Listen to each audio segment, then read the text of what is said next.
Blah, blah, blah.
Hey guys, Kyle the Otaku here, and welcome back to some more Shelf-O-Ween. Right now we are at part 2 of our 6-part marathon, and the theme for this episode is Damn Nature, You Scary. So for the next 5 films in this marathon, we are going to be looking at animal attack features.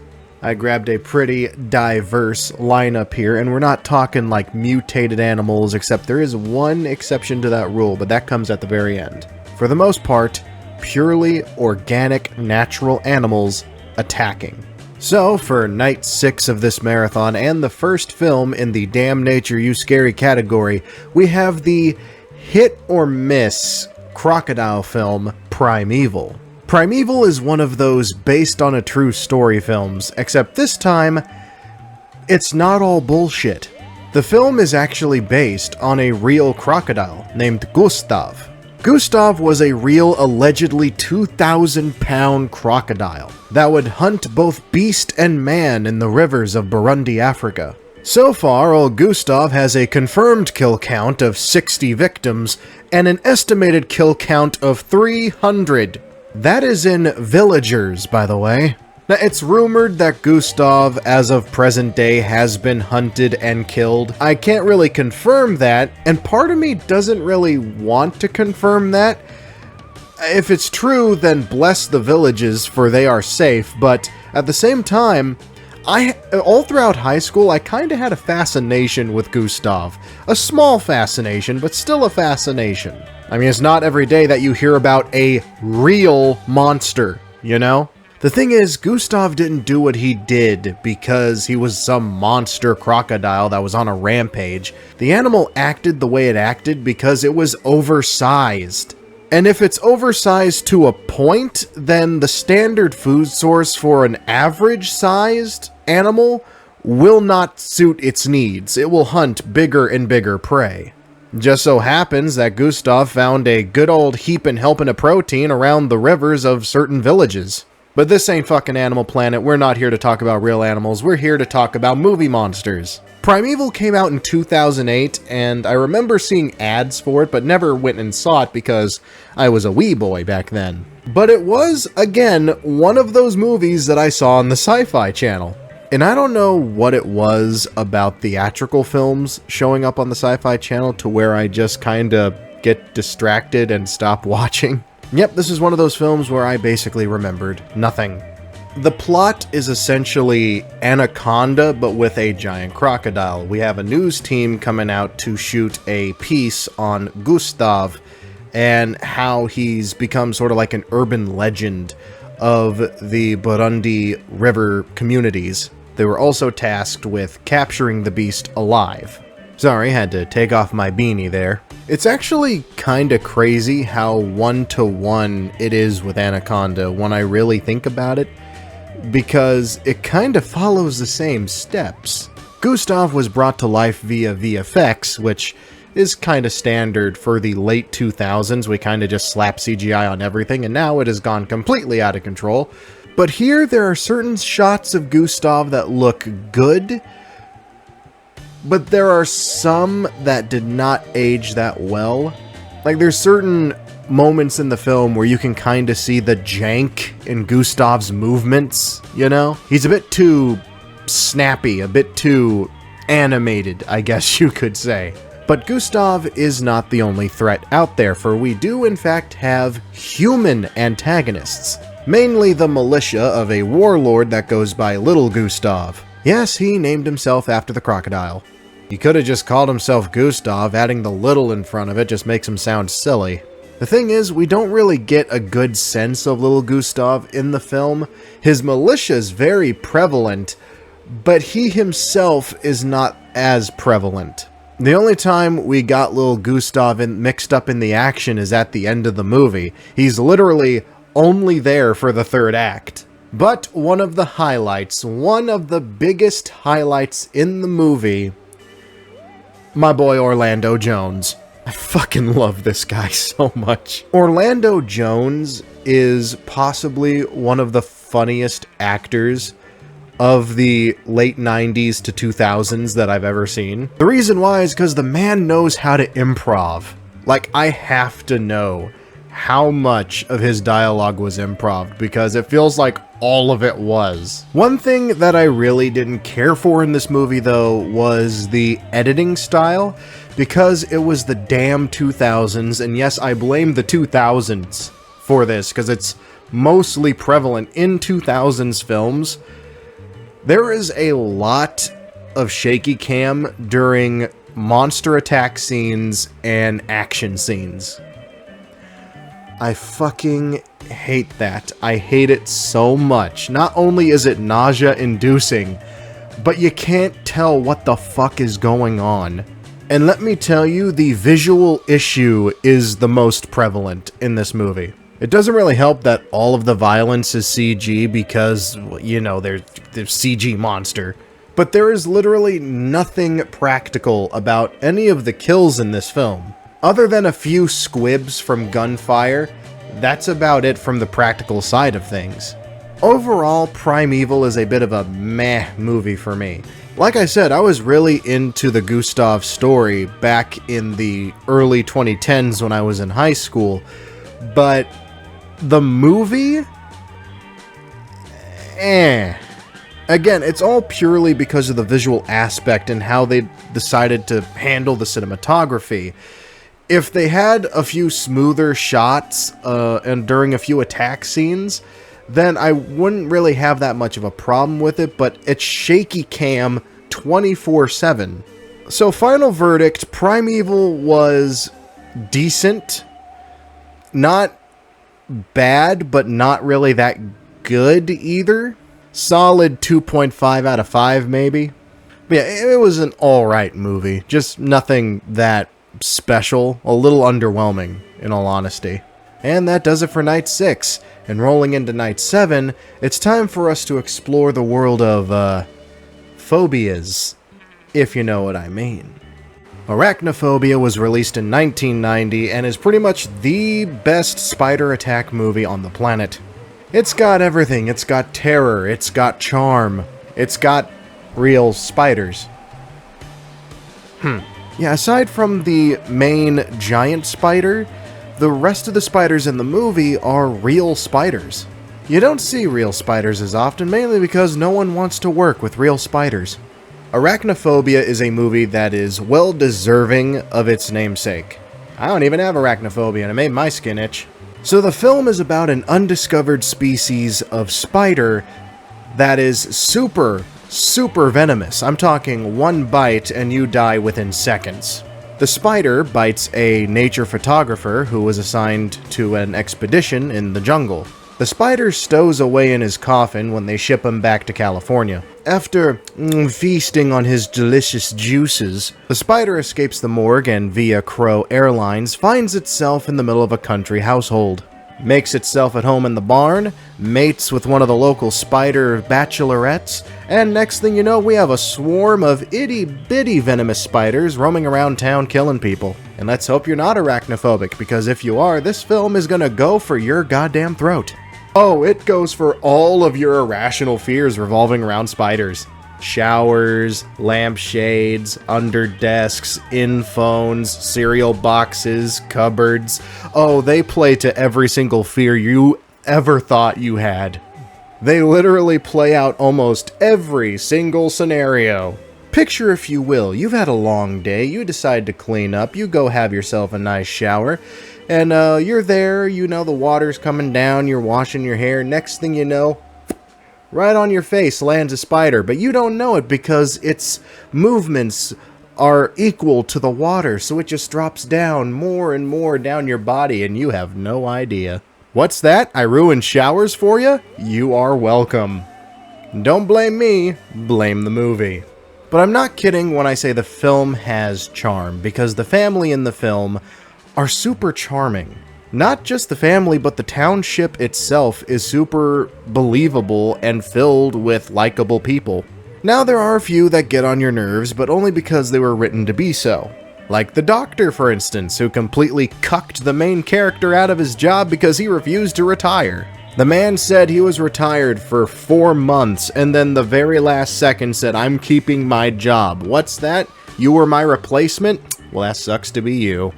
And then there's the goober police officer who just has it out for the main character, but he's such a freaking goofball that you can't help but smile in anticipation for what messed up scene he has coming next. But the crown jewel on this film, the best character in the whole movie, is easily John Goodman as the exterminator.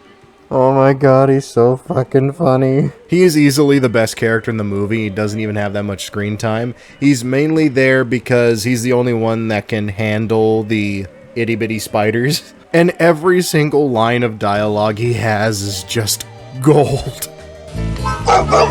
Yeah, that's right. I'm bad.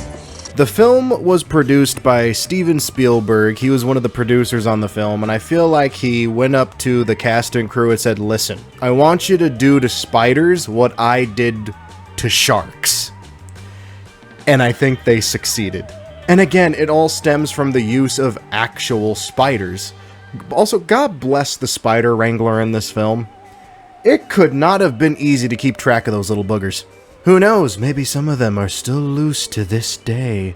But Arachnophobia is definitely a classic in my eyes, a 90s monster movie classic. It has a 55% audience score, and it makes sense. You know why? Because no one likes spiders. The tipped over popcorn bucket is very, very appropriate. One, because of a particular scene in the movie. You're welcome, I ruined popcorn for you too. The other is because I can totally see a bunch of audience members leaving the theater, dumping over their popcorn to get the hell out of the room. And that's a wrap on Night 7. So to recap, we've seen the terrors of the Serengeti, we have seen the horrors of the bug world. How about we take a little boat out to the middle of the sea and see what horrors await for us there? Bait, also known as Bait 3D, was released in 2012. Come on, it's an animal attack category. I had to add at least one shark movie. So I picked one that no one really talks about and I have a very limited memory of. The film is about a group of people trapped in a flooded grocery store after a tsunami hit Australia. But, because fate fucking hates them, the tsunami washed a giant 12-foot great white shark into the store. The film also has a B-plot about the grocery store's parking lot, which is like an indoor parking structure. It too is also flooded, and it too also has its own 12-foot great white shark.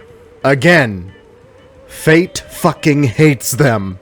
Now, like I said, I have a very limited memory about this one. Once again, it's another one of those movies that I saw on TV in passing and just kind of didn't invest myself in it. But now that I have invested myself into this feature, I can say that it's decent. It's one part shark movie and one part disaster movie, and I am not fucking talking about Sharknado. The sharks are one half CGI and one half practical effect, which I really do appreciate. A long time has passed since the days of Jaws, and practical effects have gone a long way. The practical shark puppets in this movie look pretty damn good, which makes it kinda jarring when they jump from the practical, good-looking puppet to the bulbous balloon CGI shark. Now, in terms of the gore, it is once again a 50-50 between CGI and practical, but the practical doesn't really show up as much. And as I said at the beginning, this movie also goes by Bait 3D. And we're not talking Avatar 3D here. I think Bait might have been one of the last movies to utilize 3D as a gimmick rather than an enhancement tool. And it definitely shows. There are a few shots in here where you're like, I get it. This was supposed to be 3D. Please stop. But it's not there as much as you'd expect. We're not talking Friday the 13th Part 3 or Jaws 3D levels of 3D throw-in-your-face bullshittery. Matter of fact, if I remember correctly, I think there's only like 4 gimmick shots in the entire movie. And there are some creative ideas that spawned from this movie. Like, there's a scene where they have to shut the power off to the store because there's a massive power line dangling over the water, and if they don't turn it off, then the whole place goes up in a spark. And one of the characters makes, and I'm not joking when I say this, a shark-proof scuba suit out of trolley carts. It looks about as ridiculous as it sounds, but on the same time, would that work? Kinda makes me wish Mythbusters was still around. I'd love to see them test this one out. There's also a subplot involving robbers who tried to rob the store being trapped with the survivors. And there's supposed to be like a twist or something, like part of the way through the movie, but it's pretty obvious once one of the people that they pull from the water looks sketchy as shit. The thing is, this human antagonist doesn't feel much like an antagonist until it's time for him to die. Most of the time, he's just sitting with his legs crossed, just mocking people. He's definitely an asshole, but not really much of an antagonist. I had a moderately decent time with Bait. I didn't have, like, overblown feelings for it. It was just a shark movie. Let's put it that way. It's a shark movie. It's no Jaws, it's no Deep Blue Sea, but it's an alright shark movie. So yeah, Bait was a generally decent time, but we're not quite done with Australia yet. Razorback is a novel-based movie released in 1984. It's another one of those movies that was following the Jaws trend. I'm not joking, that was literally how this movie came to be. Someone said, Jaws did numbers. What's another animal attack book that we can adapt into a film? And they chose Razorback. Razorback is kind of a special one in my opinion because while it could have been easy just to make a killer boar movie, this one kind of goes a step beyond that. What could have been a simple animal attack movie has a surprisingly complex script. Dare I say, almost to the extent of Jaws. No, I'm not gonna say that Razorback is as good as Jaws, far from it, but it's odd, the parallels in terms of complexity and consistency for the script. The film follows a New Yorker whose wife went missing in the Australian outback. While searching for his wife, he stumbles across hostile poachers and a grieving grandfather seeking vengeance. A sentiment the New Yorker is going to have in common with the old man, as he soon discovers his wife has fallen victim to the very thing the old man seeks to destroy. A big-ass pig. I know next to nothing about the novel this is based on. The same can be said for Jaws, as a matter of fact. I've never read the Jaws novel, mainly because people say that the movie is 10 times better, and after hearing some of the changes made to the script, I'm inclined to agree. I will say that Razorback is a pretty well-written film, but while the story is pretty solid, the film sort of has a tonal inconsistency, mainly revolving around the pig. That being, the pig does some outrageous shit. So one of the main gimmicks with the pig, or I guess an ability, I guess you could say, is that it has the unique ability to ram through fucking anything. And I do mean anything. Literally before the opening title card, we get a scene of the boar plowing through an entire house. I'm talking like that fucker launched out of a goddamn cannon. Just poof right through the house. There's another scene where the boar snags a chain that's attached to a house. And this is something that actually happened in the movie. I can't do it justice. But the only thing to do is to just say it. It rips the house in half.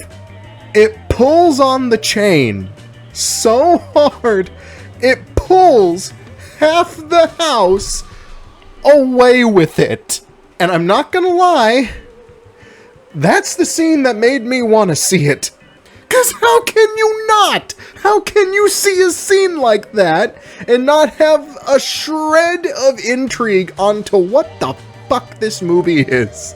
But much like The Tingler, it kind of surprised me, where I thought this was going to be some culty nonsense, and instead I got a surprisingly complex story with multiple layers, with a little tiny pinch of culty nonsense.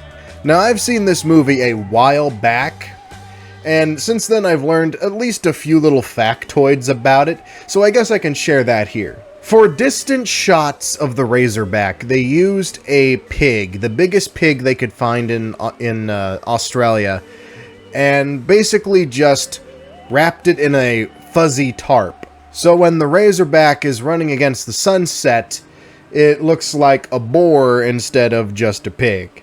Evidently, on one of those shoots, they shot the scene, and when the director yelled cut, I don't know if it was the animal handler or someone else, someone went over the radio saying, "We lost the fucking pig." Evidently, after they wrapped the scene, the pig said fuck this and just screwed off into the bush. They looked everywhere for him, but they couldn't find him until the very next day when the pig showed up on set again. Talk about a prima donna pig. But the performances are great in this movie. The performances are really, really good. But the poacher characters were a little bit grating down the line. One of them has this really fucking annoying laugh that really got on my nerves. Shut the fuck up. But in terms of character, they were alright human antagonists for the film. But the main selling point is the boar. The boar doesn't do much in the movie outside of being the main looming threat. But as you've heard me state before, when it does something, it fucking does something. The scenes with the Razorback are easily the highlights of the movie, because you never know what it's gonna fucking do next. I should probably mention that the director for this film went on to direct a little well-known movie from the 80s, you probably heard of it. It's called fucking Highlander. This was his first feature film. Before that, he directed music videos for Elton John and the like. The film also has possibly one of the most interesting and trippy nightmare sequences ever put in an 80s horror film. That being said, Razorback was a pretty good time. I enjoy the film personally myself. Like I said, it's a very well-structured script with a lot of elements to it. Now, of course, opinions are subjective, so you might not vibe with this movie. But if you are interested in an Australian killer pig movie with a bunch of guts and blood, might I recommend 2017's Boar, starring John Jarratt. That is more of what I expected this to be. And I mean that purely in a campy, goofy sense. Razorback is a pretty good film once you know what you're actually in for. Well, I think we've spent enough time down under. Now I think it's time for us to go to a place a little more urban. Like, say, Chicago? Alligator was released in 1980 and is considered one of the better animal attack films to come out of that era. Frankly, you'll see no resistance from me. The film follows a Chicago detective who's investigating the sudden appearance of severed limbs at sewage treatment plants. When investigating the sewer systems, he discovers a massive, mutated alligator has staked claim to the territory. This massive alligator gaining its size by consuming the disposed remains of test subject animals. What were the experiments that the animals were being subjected to? Why, genetic growth, of course! So it's up to the detective and a reptile specialist to take down the alligator and expose the inner workings of this genetics lab that has been dumping these animals. While the plot sounds like your typical giant monster fair, and the structure of the plot makes up for the pretty bland and by-the-numbers synopsis, the film utilizes a lot of different tricks to depict the alligator, whether it be a massive alligator puppet, a alligator mouth puppet, or just using a real alligator on a miniature set. The alligator feels like a legit threat, and the effects do it incredible justice, in my opinion. The movie also isn't afraid to be mean-spirited when it wants to be. Like, there are scenes in the genetics lab where, like, there's a whole bunch of dogs. They mainly experiment on dogs. They specify puppies, mind you, in case you needed any more examples on this company being fucking evil, where they actually went in and severed their larynx so that they wouldn't bark, as to reduce the sound. The company makes the case that every animal is adopted legally from dog pounds, experimented on, and experimented until they die, and then they're disposed of. They say legally, but in actuality, they're just dumping them down the sewer for the gator to eat. The gator, mind you, not part of their plan. The gator's just a byproduct of their dumping. Another example on how mean-spirited this movie can be, children are not safe. So there's a Halloween party. I assume it was a Halloween party, otherwise it's just a odd summer costume party, I guess, where a couple of kids are playing pirates, and they make a kid walk the plank and push them into a swimming pool where the alligator happens to be, and the alligator completely devours this child. Which also brings up one inconsistency for me, and that's the inconsistency with the gator's actual size. Like, you're telling me this thing can burst through a manhole and completely obliterate the sidewalk and side street, but can fit in a backyard swimming pool. Now, once again, we are dealing with a film that was like, hey, Jaws did really well, what else can we do?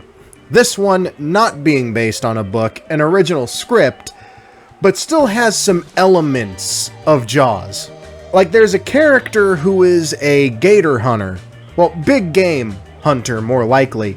And he's sort of the Quint of this film, where he's willing to go to certain extremes to get this gator for the glory. And if you've seen Jaws, then you know what happens to this man. And dare I say, it is almost just as horrifying as Quint. Fun backstory, because when I first got the 4K Blu-ray for this movie, thank you Scream Factory, I saw some behind the scenes, and there was a behind the scenes segment involving Bryan Cranston. Yes, that Bryan Cranston. Apparently, he was part of the special effects team that created the gator for the end of the movie, the one that explodes, because if you're doing a Jaws-like movie, you need the monster to explode at the end. It's just the law. And, yeah, his job was scooping the guts into the giant rubber explosive alligator, so that's fun. Alligator is probably one of my quintessential 80s monster movies. Like, there are some monster movies that came out in the 80s that are just stupid fun that are on my list of quintessential 80s monster movies, but this one is more of an art piece than the others. This one is more of a sophisticated feature than, say, some of the other films that I would have on this list. Like, my reasonings for liking alligator would be a lot more sophisticated than, say, killer clowns from outer space. Which I would rate higher than alligator, do not judge me. So, yeah, that wraps up the segment, Damn Nature, You Scary. And I kinda cheated on the last one because I said that there was gonna be no mutation, just straight animal attacks, but you know what? I think I got away with it. Hope you guys enjoyed part 2 of my little Halloween-a-thon, and so far I've been kinda rolling with the punches here. I've been getting through it, but man, working on an actual schedule is way different than just releasing videos from whenever the hell you want. So thank you guys so much for watching, and I hope to see you guys next week, where we get a little more digital.